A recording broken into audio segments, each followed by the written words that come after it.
Taip, transliacija įjungta. Laukiam kitų susirinkimo dalyvių. Gal dar kažkaip minėjo, kad iš miškų urėdijos dar kažkas prisijungs. Turėtų dar iš tikrųjų. Jo, tai tada laukiame dar prisijungiančių. Ir tada padarysiu trumpą pristatymą, nors galbūt žinot, jūs kaip jau užsakovais esat jau susipažinę.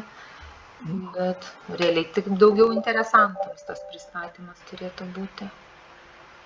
Tiesiog dabar stebiu, ar dar yra norinčių prisijungti. Čia toks objektas turbūt nebaisiai įdomus visuomenė. Aš manau, jo labiau, tai jisai yra uždaroj jūsų teritorijai.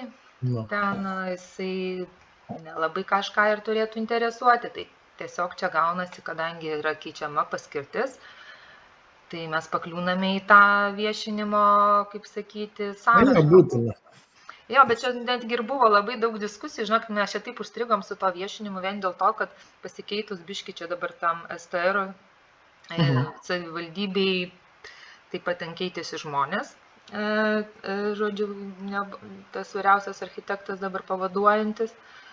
Jie nežino, jie patys savo negalėjo atsakyti, ar reikia mūsų objektą viešinti, ar jisai yra svarbus visuomeniai, bet, žodžiu, ir sakau, mes taip buvom pastrigę, realiai mes dar prieš lapkričio tą pirmą, prieš pasikeitimus jau šokom į tą viešinimą, bet mus ten atmetė. Ir paskui mėnesį laukiam, kad jie patvirtintų iš viso tą viešinimą. Tai taip užsitęsė. Žodžiu, dėl viso ką geriau paviešinti. Geriau paviešinti negu nepaviešinti, tai faktas, žinai, jo labiau, kad keičiasi paskirtis ir ten dar buvo klausimas, kadangi ten garažai, ten yra toks punktas, jeigu yra 8 garažai, tai reikia viešinti. Sakau, bet mes tai porą garažų, mes vieną garažą paimam, sakau, mes ten nebeturim tie garažų.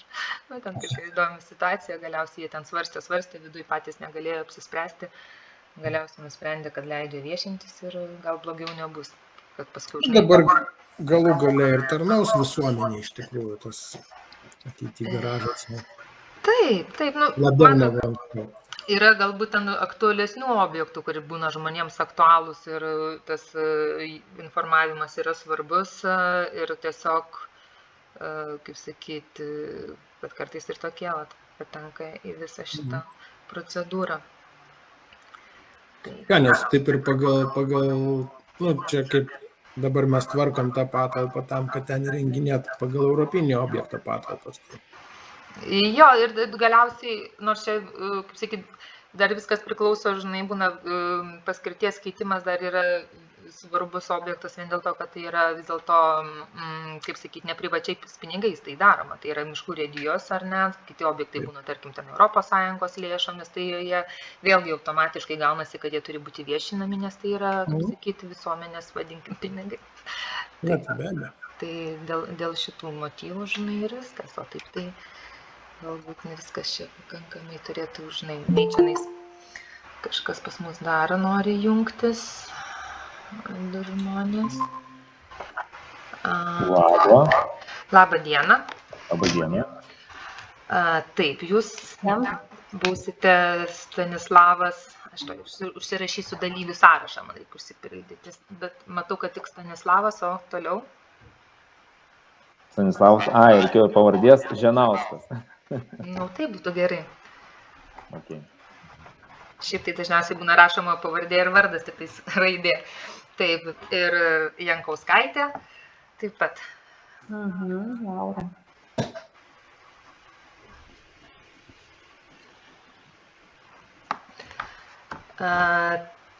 Taip, tai dabar iš esmės mes iki 15 valandos 10 minučių, vadinkime, laukiame prisijungiančių interesantų. Tada aš padarau trumpą pristatymą, informuoju dabar visus prisijungusius, kad vyksta tiesioginės transliacijos įrašas, kurį aš paskui turėsiu patalpinti į infostatybą. Tai va, ir iki šiol paklausimų jokių negavom pateiktais adresais, nei laiškais, nei telefonu, nei e-mailais. Dėl objektų, ar ne, ar kas nors susidomėjo, nes kaimyninių sklypų savininkams buvo išsiųsti laiškai, artimiausi žmonės, kuriems gali būti įdomu, ar ne, tarkim, nes ten už tvoros yra, kaip sakant, ir gyvenamasis namas ir ten. Tai va. Aš gal Ramunė galiu jums užduoti klausimą. Žinoma. Jeigu neprisijungs jokie interesantai, nes aš, kaip suprantu, mes valandą laiko dar turėsim laukti jų 4 paskui, ar ne, tą visą laikotarpį, kuris yra nurodytas. Taip. Gal mes galėsime būti tokiam budėjimo režime labiau? Žinoma, jūs galite, iš esmės, jūs pasiliekate, jūs galite išsijungti mikrofoną, galite išsijungti savo kamerą, bet jeigu kažkas tai pamatytumėt, kad vyksta vaizdas ar ne, jeigu kažkas prisijungia, ir aš jau sakau, prašom prisijungti, jeigu kyla klausimų, reikia žmonėms paaiškinti, tada jo, taip dirbti, tuo pačiu galima savo kažkokius darbus šalia. Tiesiog dirbti tas budėjimo režime ir aš lygiai taip pat jau ne pirmas toks susirinkimas, kada tu realiai pasėdi, palauki. Anksčiau būdavo tokie fiziniai susitikimai, kokiai nors savivaldybės patalpoje ar dar kažką, kur tu ten sėdi, geri kavą ir lauki interesantų. Būna, ateina kaimynės, nori kavos atsigerti, paklausinėja apie objektą ir išeina. O būna galbūt ir kokių stipriai suinteresuotų asmenų, jeigu jiems ten netinka, žinai, tai reikia... Tarsi turi įvertinti, jie gali prašyti, ką nors keisti, koreguoti, bet jeigu mes darom viską pagal įstatymo normas ir visą kitą ir pagrindžiam savo sprendimus, mes arba koreguojam, arba nekoreguojam, jeigu mums tinka ar tai netinka kažkas, tai tiesiog. Tada mes po pristatymo jau tokiam budėjimo režime su kolegom labiau pabūsime. Jo, iš esmės klausimų, tai tada jau...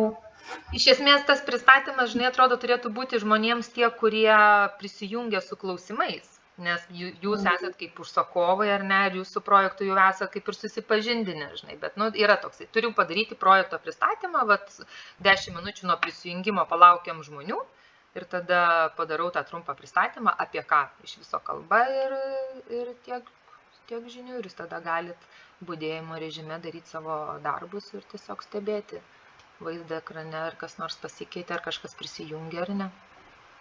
Ramunė, sakėt, išsiųsti laiškai, čia elektroniniai laiškai ar fiziniai laiškai registruoto kažkokiu paštu? Dabar man atsiuntė sekretorė tą ataskaitą, kad yra, man atrodo, išsiųsti to kadangi jau paklausė. Ne, tai mano klausimas, ar yra tvarka, ta prasme, kažkokia... Yra tvarka, iš tikrųjų anksčiau nebuvo tokio pareikalavimo, kad tu turi informuoti kaimynus, maždaug pakabinau stendą, kaimynai pamatė, bet gal kaimynai gyvena Vilniuje, tik tai turi, tarkim, ar ne, ten nekilnojamo turtą.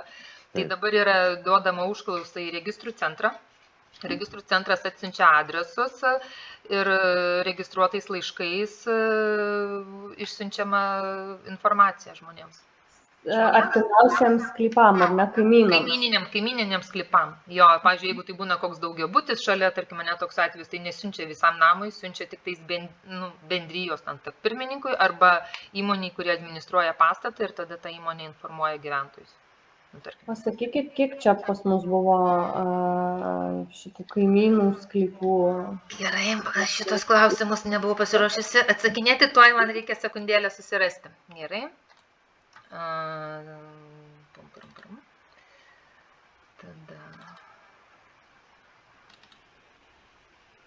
susirinkimas, stendo kaimynų sąrašai ir laiškai. Ekstraktų.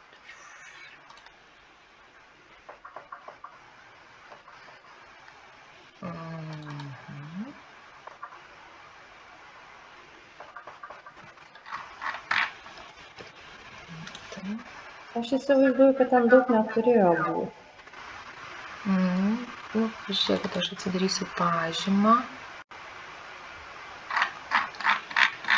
Sklypas didelis, tai gali būti nemažai. Tai yra įvardinti trys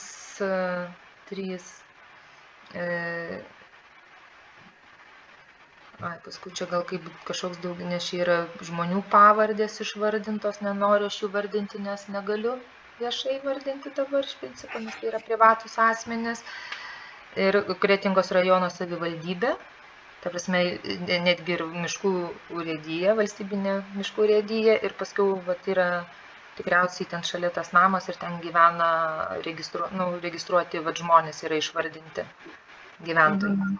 Bet iš esmės 3 punktai, tai yra savivaldybė, jūs ir šitie gyventojai. Tai iš registrų centro išrašas, va čia toksai pas manęs yra.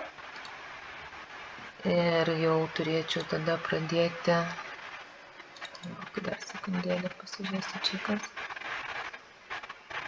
Oi, atsidarė ne to vietoj langas ir pažymėta, kad yra išsiųsta 1, 2, 3, 4, 5, 6, 7, 8 laiškai informuoti žmonės. Taip. Tai ką, tada galim pradėti susirinkimą jau po 15 valandos 10 minučių. Ir tada galima sakyti, kad kol kas nesulaukėme jokių prisijungusių, ar ne, suinteresuotų asmenų. Kaip ir minėjau, pateiktais adresais nesulaukta jokių užklausų apie mūsų planuojamą objektą. Tai trumpai, kaip sakyti, apie objektą, tai mūsų planuojamas objektas tai yra garažo paskirties pastato Žemaitės alėjoje, Kretingoje dalies patalpų paskirties keitimo į administracinę paskirtį paprastojo remonto projektas. Tai mūsų, tarkim, planuojamam pastate, ką mes planuojame ten daryti, tai yra esamame garažo pastate apie 24% pastato patalpų keičiama paskirtis į administracinę. Teritorijų planavimų dokumente Kretingos miesto bendrajame plane numatyta keli žemės naudojimo būdai, vienas jų visuomeninės paskirties teritorijos. Atliekant paprastojo pastato remonto darbus, patalpose planuojama vieningo miško gaisro stebėjimo sistemos centro posto įrengimas. Patalpas pritaikant žmonėms su negale, planuojamas įėjimo laiptelio sutvarkymas į nuožulną, taip pat įrengimas antmazgas pritaikytas žmonėms su negale. Žodžiu, daugiau fasado darbų kaip ir daugiau nėra planuojama, tik tais vietoj vartų įstatant langą. Tai įtelpami paprastojo remonto rėmus su tokiais darbais ir atliekamos vidaus patalpų perplanavimas, įrengiant 7 vietų tą stebėjimo postą su vaizdo ekranu bei patalpos, poilsio patalpą su virtuvėlė. Kas čia dar? Į planuojamas patalpas patenkama per esamą įėjimą nuo Žemaitės alėjos ir išardžius esamą židinį demontuojamas kaminas nuo stogo. Tai va tokie pagrindiniai darbai ir tiesiog keičiama jo pastato, keičiama paskirtis dalies patalpų ir dabar pagal pasikeitusius, žodžiu, reglamentus pastato paskirtis keičiasi į mišrią. Tapsime buvo kažkaip čia per garsas, ar čia dar kas jungiasi, lyg ir ne. Lyg ir ne, nesijungia. Tai tiek apie pastato planuojamus darbus. Pagrindė vidaus darbai tokie. Tai manau, kad tiesa, neprisistačiau, ar ne, ar jau prisistačiau, kad esu pirmininkė, o Ugnė Mėgytė sekretorė. Taip kad laukiam, ar prisijungs kas nors ir 16 valandą baigiam transliaciją, jeigu niekas neprisijungia. Tai tiek. Dirbam budėjimo režimu. Malonu, kad prisijungia. Gerai, tada mes. Ramunė už pristatymą. Ačiū už pristatymą, tada mes Iki. budėjimo režimu tada, ok? Taip. Gerai. Dėkui. Tai išsijunkit mikrofonus, kameras, ten vaizdus.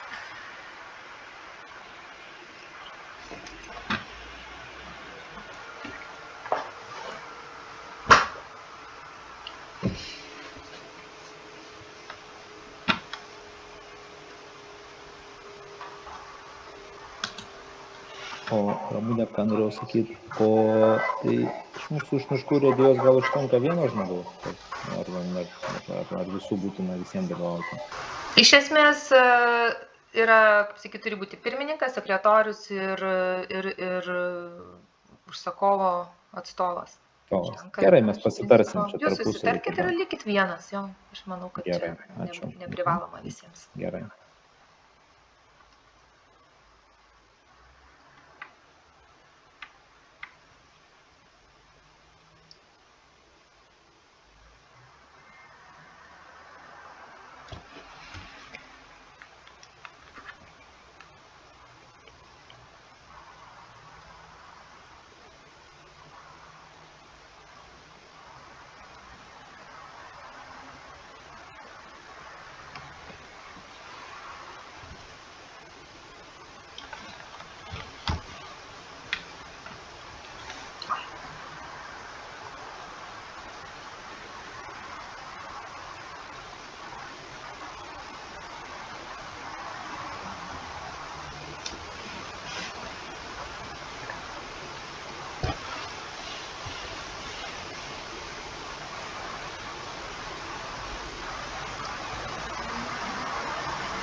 Ramūnė, tai tada iš mūsų pusės lieka iš užsakovo atstovo, aš tada atsijungiu. Ačiū labai už pristatymą. Gerai, viso geriausio. Okay.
Gerai, atsijunkite.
Aš jau išsigandau, kad dingai.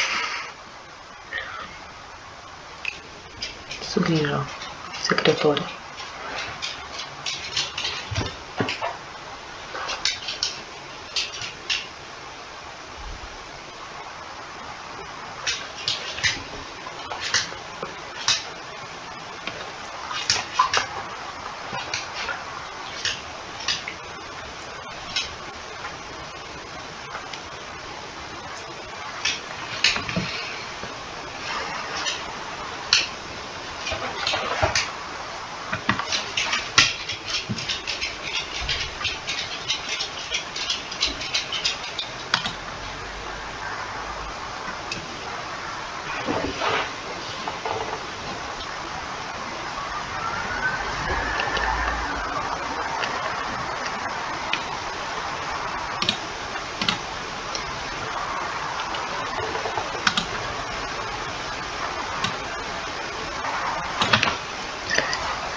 Na, kągi, pas mane jau rodo lygiai 16 valandą.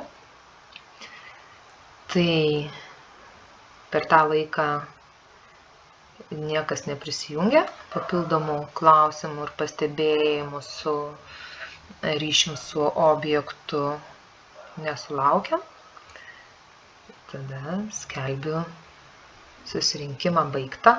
Ačiū už dalyvavimą.